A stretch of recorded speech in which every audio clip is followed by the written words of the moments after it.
does depend on the company themselves. I think what I can talk about is the majority of businesses, and I think the majority of businesses really benefit from a public cloud environment, a multi-tenant environment, where you get all of the benefits of cloud. So you get that ability to experiment at low cost, you get to move really quickly, you get to remove some of the heavy lifting that you would have done in the past and focus more on your customers' problems.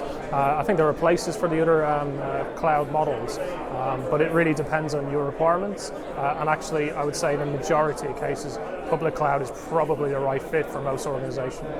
When we're talking about types of clouds, we've seen many different iterations of this, from private cloud to hybrid cloud and now multi-cloud. I think there's two important distinctions to make.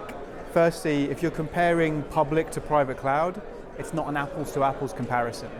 If you're thinking that a public cloud just provides compute, storage and network services, you're overlooking most of the competitive advantage of the additional value-add services you can consume. I don't believe there's a long-term market for private cloud because they aren't able to develop those services at the same rate in people's on-premise data centers. When we look between single public cloud versus multi-cloud, I think that's an interesting space. It's not really a pure play conversation about cloud or IT strategy. A lot of that is about the application architecture for the products and services that you're running. I don't think it's going to be sensible for people to think you could run one workload in multiple different clouds.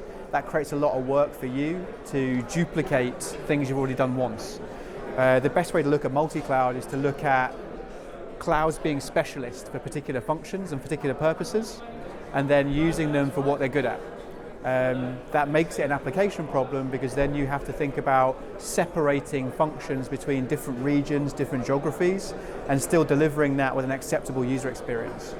I think if you think about the reason why people want to go to the cloud, it's usually to gain a lot of extensibility, not have to manage the infrastructure, and be very agile and be able to burst through traffic. So those benefits, you don't get that if you are using a private cloud. So private cloud sometimes can be a stepping stone towards public cloud because there's so many more advantages in public cloud.